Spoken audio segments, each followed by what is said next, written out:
ಇವ್ರಿಗೆ ಬರೀ ಭಾಷಣ ಮಾಡಿದ್ದಾರೆ. ಇವ್ರ ಯೋಗ್ಯತೆಗೆ ಗುಂಡಿ ಮುಚ್ಚಲು ದುಡ್ಡು ಕೊಡೋಕಿಲ್ಲ.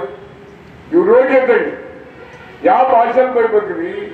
ನಾನು ಬೆಳಗಾಂದಲ್ಲಿ ವಿಧಾನಸೌಧದೊಳಗೆ ಸಾಕಷ್ಟು ಬೈದಿದ್ರಿ ಕ್ಯಾಂಡಿಡೇಟ್ರೆ. ಅದೇ ಹೇಳಿದಾರ ಮೈಗೆಲ್ಲ ಸಗಣಿ ಸೌಕರ್ಯವೇ, ಆ ಸೆನ್ಸೇಷನ್ ಹೋಗಿದೆ ಅವರು.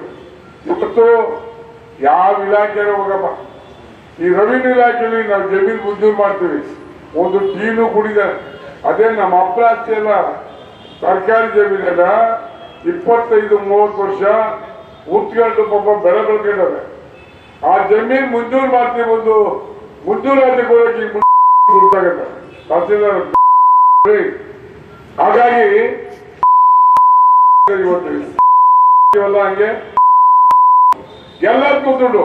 ಅವ್ರು ಏನ್ ಮಾಡ್ತಾರೆ, ಇಲ್ಲಿ ಬರೋಕೆ 25 ಲಕ್ಷ ಕೊಡ್ಬೇಕಲ್ಲ, ಇಲ್ಲಿ ಬರೋಕೆ ತಹಸೀಲ್ದಾರ್ 25 ಲಕ್ಷ.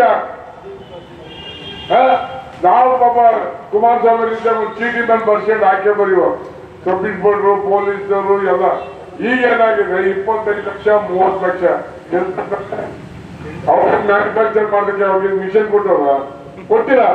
ಲಂಚ ಉಳಿಬೇಕು, ರೈತರು ಸುಲಿಗೆ ಮಾಡಬೇಕು, ಜನನ ಸುಲಿಗೆ ಮಾಡಿ ಆ ಕೊಟ್ಟಿರೋ ದುಡ್ಡನ್ನು ಘೋಷಣೆ. ಇಂಥ ಸರ್ಕಾರ ಇದೆ.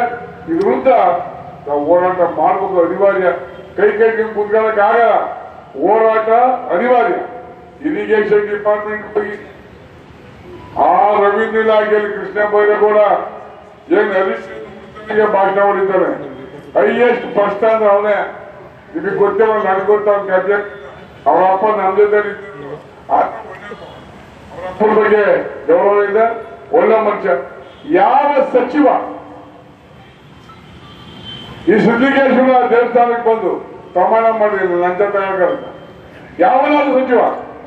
ಅತ್ಯಂತ ಭ್ರಷ್ಟುಳ ಮಕ್ಕಳು ಅಂದ್ರೆ ಈ ಕ್ಯಾಬಿನೆಟ್ ಎಲ್ಲಾ ಸಚಿವರು ಅಷ್ಟೇ, ಅವನು ಇವನು ಅಂತ ಹೇಳ್ತಿಲ್ಲ, ಅತ್ಯಂತ ಭ್ರಷ್ಟು.